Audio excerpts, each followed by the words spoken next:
নমস্কার। নকশিখাতায় আপনাদের সবাইকে স্বাগত। কেমন আছেন সকলে? আশা করি শান্তিতে আছেন, সুস্থ আছেন। আজ যে গল্পটি পড়ে শোনাচ্ছি তার নাম স্বরূপ। লেখা শ্রদ্ধেয়া লেখিকা শ্রীমতী আশালতা সিংহ।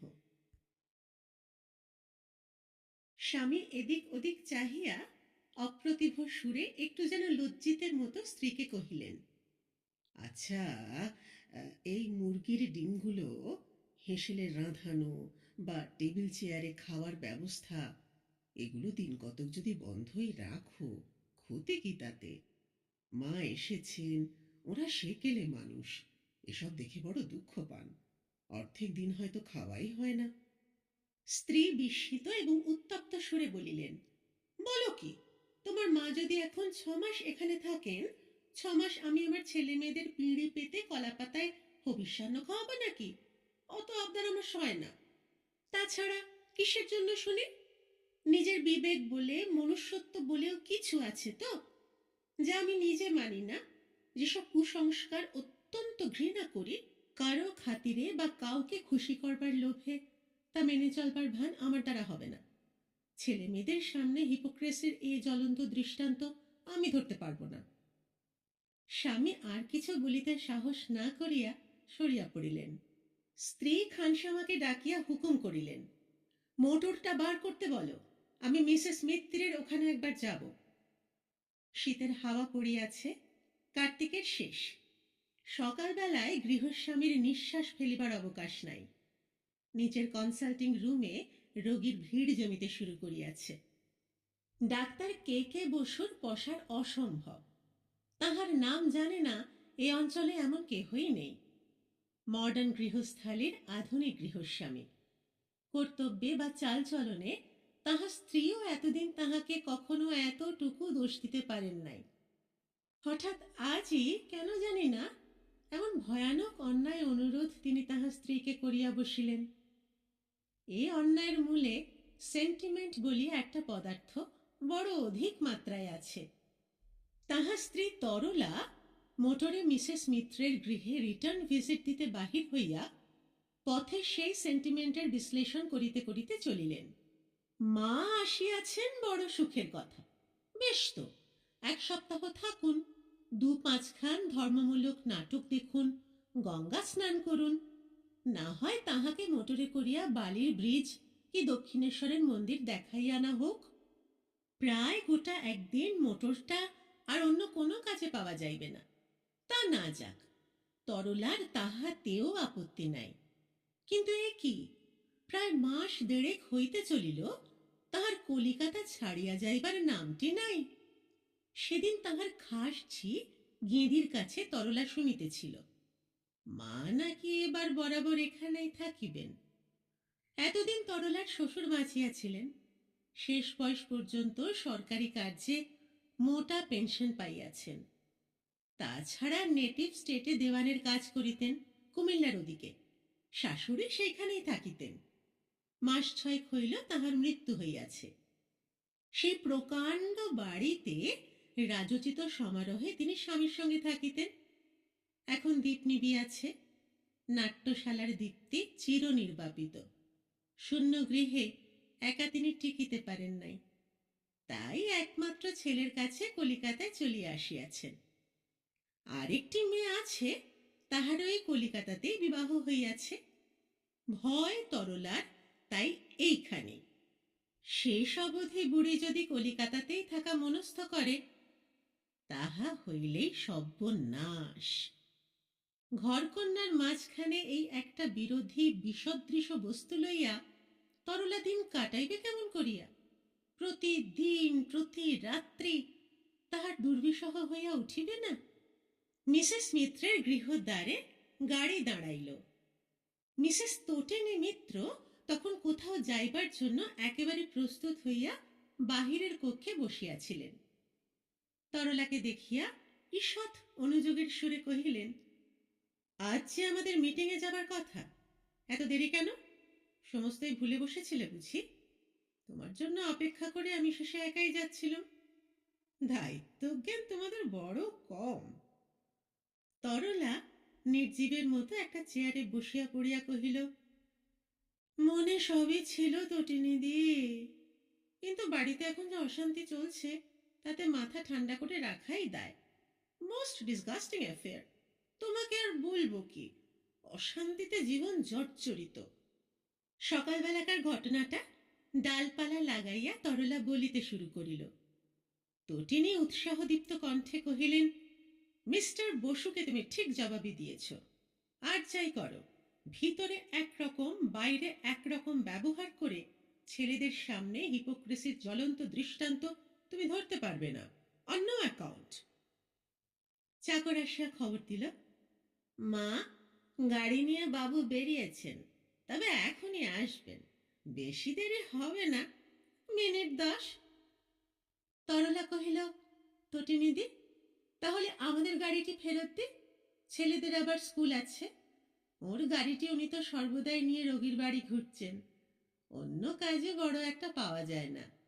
নির্মলের আবার 10টার সময় কলেজও আছে। তটিনী বলিলেন, ফেরত দাও, আমি তোমাকে পৌঁছে দিয়ে আসবোক্ষণ। কিন্তু ওই যা বললে ভাই, পারিবারিক অশান্তি থেকে কারো রেহাই নেই। আমিও এদিকে আবার এক অশান্তিতে পড়েছি। চলো, রাস্তায় যেতে যেতে তোমাকে না হয় বলবো ব্যাপারটা। কিন্তু মিসেস হালদারের কথাগুলো গায়ে যেন আগুন ধরিয়ে দেয়। শুনেছ তিনি কি লিখেছেন? তিনি লিখেছেন ওসব অস্পৃশ্যতা বর্জনের মিটিংয়ে তিনি সায় দিতে পারেন না। জগতে যত দিন চন্দ্র সূর্য আছে, দিন রাত আছে, ততদিন ধনী দরিদ্রের তফাতও থাকবে, অ্যারিস্টোক্রেসিও থাকবে। ও নিয়ে মিটিং করা বা গণ আন্দোলন করা একেবারে ব্যর্থ। দেখো দেখি কথাগুলোর ছিঁড়ি ছাঁক, জাস্ট লাইক হার। পড়ে অবধির আগে আমার গা জ্বলছে। তরলা কিন্তু গণ আন্দোলনের কথা শুনিবার জন্য আদৌ অধীর হয় নাই। তটিনিদি পারিবারিক অশান্তি সম্বন্ধে কি একটা কথা বলিতে গিয়া চাপিয়া গেলেন। সেটা শেষ অবধি না শুনিতে পাইলে তো তাহার রাত্রিতে ঘুম হইবে না। আরো একটু সরিয়া আসিয়া সে কহিল, তোমার তো সুখের সংসার ভাই তটিনিদি। 2 ছেলের একজন ব্যারিস্টার, একজন এগ্রিকালচারাল স্পেশালিস্ট, স্বামী তো হাতের মুঠোয় ধরা, তোমার কথায় ওঠেন বসেন। তোমার আবার পারিবারিক অশান্তি কোনখানে? সহানুভূতির এই অজস্র প্লাবনে তটিনী ভাসিয়া যাইবার জো হইলেন। করুণ সুরে কহিলেন, তোমরা যতটা মনে করো ততটা নয়। বাইরে থেকে লোকে বড় বাড়িয়ে দেখে। এই তো আজ সকালে মিস্টার মিত্রের সঙ্গে আমার একচোট হয়ে গেল। তিনি কোথা থেকে একটা হাড় হাবাতে ছোঁড়াকে আবিষ্কার করে এনেছেন। আবার বলেন কি না সে আমাদের এখান থেকে কলেজে পড়বে। ছেলেটা অতি গরিব, তিনকুলে কেউ নেই। আমি বললুম, আমাদের বনেদি ঘরে ওসব চালচুলোহীন পথের লোককে আমি জায়গা দিতে পারবো না, তার চেয়ে সাহায্য যদি চাই কিছু টাকা ধরে দাও, ব্যাস ফুরিয়ে গেল। তরলা কহিল, ঠিকই বলেছ। দেখছি তোমার আমার একই জ্বালা। পুরুষগুলো অতিরিক্ত আইডিয়ালিস্ট। আইডিয়ার পিছনে ঘুরে বেড়াতে বেড়াতে তারা সংসারের বাস্তব দিকটা ভুলে যায়। তখন ভুগতে যা হয় তা শুধু আমাদেরই ভাগে পড়ে। কারণ 24 ঘন্টা অষ্টপ্রহর ওরা তো কিছু আর সংসারের খুঁটিনাটি নিয়ে থাকে না। মিস্টার মিত্র এতক্ষণ নিঃশব্দে ঘরে ঢুকিয়া একটা চৌকির উপর হাত রাখিয়া যে দাঁড়াইয়াছিলেন, দুজনের মধ্যে তাহা আদৌ কেহ লক্ষ্য করে নাই। তিনি বলিলেন, গাড়ি তৈরি, কিন্তু যদি আমাকে ক্ষমা করো তটিনী, তাহলে একটা কথা বলি। পুরুষদের ঘাড়ে স্বচ্ছন্দে দোষ চাপালে, কিন্তু তোমাদেরও কাজে ও কথায় মিল কোথায়? চলেছ অস্পৃশ্যতা বর্জনের মিটিংয়ে, সোশ্যালিস্টিক মতবাদ নিয়ে লোকের সঙ্গে তর্ক করো। ধনী দরিদ্রের সমান অধিকার, এই কথা জোর গলায় বলে আজ সভানেত্রীর অভিভাষণ পাঠ করবে। আর পারো না দিতে জায়গা তোমার বাড়িতে এক অসহায় দরিদ্র ছাত্রকে। বন্ধুর সামনে স্বামীর এই স্পর্ধিত এবং স্পষ্ট উক্তিতে তটিনী এত রাগিয়া গেলেন যে তাহার মুখ দিয়া কথা বাহির হইল না। জ্বলন্ত দৃষ্টিতে একবার স্বামীর দিকে চাহিয়া গাড়িতে উঠিয়া বসিলেন নিঃশব্দে। মিস্টার কে কে বসুর বাড়িতে যে অশান্তির সূত্রপাত হইয়াছিল তাহা মিটিয়াছে, কিন্তু অভিনব উপায়। তরলা সেদিন একটু বাড়াবাড়ি করিয়া ফেলিয়াছিল। তাহার চাকরটা তরলার শাশুড়ির খাবার জলের কলসি হইতে এক গিলাস জল গড়াইয়া লইয়া বাবুকে দিতে গেল। অন্য কোনোদিন সে এরূপ আচরণ করে নাই, আজ কেন করিল তাহাও জানা যায় নাই। হয়তো তরলা তাহাকে এইরূপ আদেশে ইচ্ছা করিয়া দিয়াছিল। গৃহিণী অত্যন্ত রুষ্ট হইলেন। তরলাকে ডাকাইয়া কহিলেন, বৌমা, এমন হলে তো বাছা আমি টিকতে পারি না। তোমার চাকর বাকরদের এ কেমন ব্যবহার? অগেদি, যা, এখন আবার নূতন কলসি কিনে 2 মাইল হেঁটে গঙ্গা জল নিয়ে আয়। গৃহিণীর খাস ছি গেঁদি, মুখ ভীমরুলের চাকের মতো করিয়া কহিল, রোজ রোজ এত আমি পারি না বাপু, তার চেয়ে চলো আমরা দিদিমণির বাড়ি গিয়ে থাকি গে। তিনি তো থাকবার জন্যে 2 বেলা খোসামদি করছেন, মোটর পাঠাচ্ছেন, তোমারই গা হয় না। তরলার শাশুড়ি বামা সুন্দরী গম্ভীর মুখে কহিলেন, তাই থাকতে হবে দেখছি শেষ পর্যন্ত। তরলা তাচ্ছিল্যের সহিত উত্তর করিল, তা যেখানে খুশি গিয়ে থাকতে পারেন, তাই বলে ওর জন্যে আমি দিবারাত্র ছুঁই ছুঁই করে থাকতে পারবো না। বামা সুন্দরী নিতান্ত অপমানিত বোধে গেঁদিকে মোটঘাট বাঁধিতে আদেশ দিয়া লেক রোডে মেয়েকে পত্র লিখিতে বসিলেন। এতদিন তিনি যে মেয়ের কথায় কর্ণপাত করেন নাই, ভগবান বিধি মতো তাহার সাজা দিতেছেন। এখন অবিলম্বে সে যেন মোটর লইয়া আসে, এই কথাটাই বিনাইয়া বিনাইয়া লিখিলেন। চিঠি লেখা শেষ হইয়াছে এমন সময় জরুরি একটা কেস দেখিয়া ডাক্তার কে কে বসু বাড়ি ফিরিলেন এবং স্ত্রীর মুখে ব্যাপার শুনিয়া অর্ধভুক্ত কেক এবং পাউরুটি ফেলিয়া রুমালে মুখ মুছিতে মুছিতে মায়ের ঘরের দিকে ছুটিবার উপক্রম করিলেন। হাত ধুইবার তরা সহিল না। তরলা দুয়ার রুদ্ধ করিয়া ক্রোধ রক্তিম মুখ ফিরাইয়া কহিল, কিছুতেই যেতে পাবে না। যেতে চাচ্ছেন যান, দেখব মেয়ে জামাই কতদিন ওকে সমাদর করে রাখে। ঠাকুরঝিকে আমি চিনি, বাবুর্চি রান্না ছাড়া একটি দিন ঠাকুর জামাইয়ের মুখে রোচে না। বাড়িতেও স্লিপার পায়ে সর্বদা না থাকলে ঠাকুরজির পা ফেটে যায়। এহেন আচার বাগিস মানিয়ে ওরা কতদিন টিকতে পারেন তাই আমি দেখি। চিঠিতে কাঁদুনে গিয়ে সোহাগ জানানো আলাদা, আর 12 মাস ঝক্কিসয় ঘরকন্যা করা আলাদা, দুটোতে দস্তুর মতো তফাত আছে।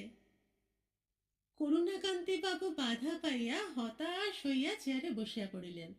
বলিলেন, তফাৎ যে আছে তা আমিও জানি, কিন্তু তোমার ঠাকুরঝি কমলা বুদ্ধিমতী, সে জানে একটু রইসই নিলে যদি 1,00,000-1,50,000 এখনই অনায়াসে পাওয়া যায় তাহলে সেটা ছেড়ে দিতে নেই।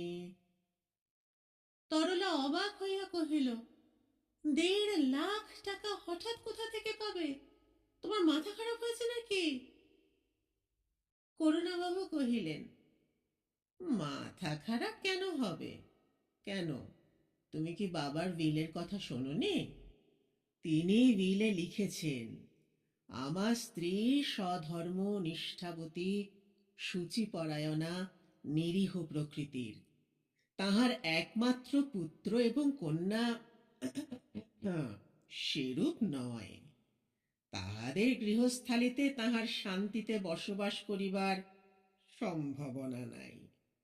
সেজন্য আমি আমার ছেলেকে 50,000 ও মেয়েকে 10,000 মাত্র দিয়া আমার অবশিষ্ট সঞ্চিত 1,50,000 আমার স্ত্রীকে দিয়া গেলাম।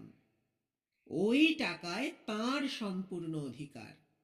তিনি ইচ্ছামতো দান, হস্তান্তর বা মৃত্যুর পর যাহাকে খুশি দিয়া যাইতে পারেন।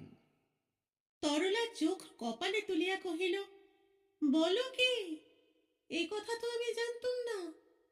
তুমি প্রথম দিনে যেদিন খুব সেন্টিমেন্ট দেখিয়ে বকাবকি করলে, সেদিন যদি ঘুণাক্ষরেও কথা বলতে। কিন্তু তোমার বাবা তো দেখছি অনেক টাকা জমিয়ে গেছেন। মিস্টার বসু কহিলেন, হ্যাঁ, অনেক টাকা। আমিও প্রথমটা অবাক হয়ে গেছিলুম। তোমরা সেকেলে আচার ব্যবহারের যতই নিন্দে করো, ওই চালে চলে বাবা অত টাকা তো জমিয়ে গেলেন। আর আমিও কম রোজগার করি নে, কিন্তু কোথা দিয়ে যে কি উড়ে যায়, আজ অবধি তো একটা পয়সা জমাতে পারিনি। দর্জির দেনা, বাবুর্চি আর ধোবার বিল শুধতে শুধতে কর্পূরের মতো সমস্ত উবে যায়।